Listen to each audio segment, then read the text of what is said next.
নমস্কার বন্ধুরা, জয় মা কালী বেঙ্গলি চ্যানেলে আপনাদেরকে আমি স্বাগত জানাচ্ছি। আজকের আলোচনার বিষয় নজর দোষ ঝাড়ন মন্ত্র এবং তার প্রয়োগ সম্পর্কে। অর্থাৎ কারো ওপরে যদি কোনো খারাপ নজর লেগে থাকে, নজর দোষ কাটানো কিভাবে যাবে, এটা কিন্তু আপনারা অবশ্যই দেখবেন ভিডিওটা প্রথম থেকে শেষ পর্যন্ত। ভিডিও শুরু করার আগে বলে রাখি যে আজকের বিষয়টি শুধুমাত্র আধ্যাত্মিক বিষয়ের উপর ভিত্তি করে প্রস্তুত করা এবং প্রাচীন লোকবিশ্বাস এবং তন্ত্রশাস্ত্র থেকে সংগ্রহ। যারা বিজ্ঞানে বিশ্বাস করেন তারা দেখবেন না, কেননা বৈজ্ঞানিকভাবে প্রমাণিত নয়। যারা ঈশ্বর বা আধ্যাত্মিক বিষয়ে আলোচনা করতে পছন্দ করেন বা ঈশ্বর ভগবানে বিশ্বাস রয়েছে, তন্ত্রমন্ত্রে আস্থা রয়েছে, তারাই কিন্তু আজকের এই ভিডিওটা দেখবেন। চলুন শুরু করছি নজর দোষ ঝাড়ন মন্ত্র এবং প্রয়োগ সম্বন্ধে। যদি কারোর ওপরে খারাপ কুনজর পড়ে থাকে, যার ফলে তার রোগ ব্যাধি ধরেই রয়েছে, দিনকে দিন শুকিয়ে যাচ্ছে, কোনো খাবার হজম হচ্ছে না, মানে কুনজর বা কুদৃষ্টি, সেটাকে বলা হয় নজর দোষ। সেই নজর দোষ কীভাবে ঝাড়বেন আপনারা দেখুন। মন্ত্রটি স্ক্রিনে যাচ্ছে।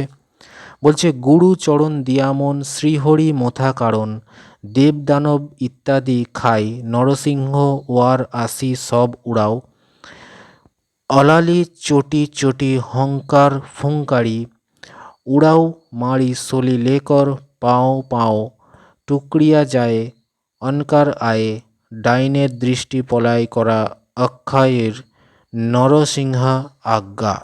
অর্থাৎ আপনারা দেখলেন নজর দোষ ঝাড়ন মন্ত্র অবশ্যই মুখস্থ করে তারপরে প্রয়োগের দিকে যাবেন। প্রয়োগ কি বলছে?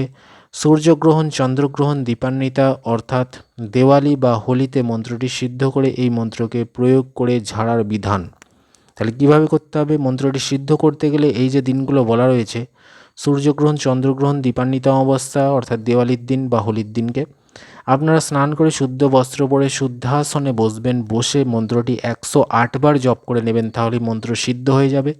হয়ে যাওয়ার পরে আপনি কি করবেন? যার উপরে নজর দোষ লেগেছে সেই রোগীর সামনে যাবেন, গিয়ে এই মন্ত্র বলতে বলতে তার মাথা থেকে পা পর্যন্ত ফুঁ দেবেন। এইভাবে আপনাকে ঝাড়তে হবে কন্টিনিউ। আপনি দেখবেন ধীরে ধীরে তার নজর দোষ ঝেড়ে যাবে এবং নজর দোষ কেটে যাবে এবং রোগী সুস্থ হয়ে উঠবে। তো ভিডিওটি ভালো লাগলে অবশ্যই লাইক দেবেন, চ্যানেলটি সাবস্ক্রাইব করবেন আর 50 জনকে শেয়ার করে অবশ্যই কাজ করবেন, তবেই গুরু অনুমতি পাচ্ছেন। এই চ্যানেলে বহু ভিডিও রয়েছে, দেখতে থাকুন। ধন্যবাদ।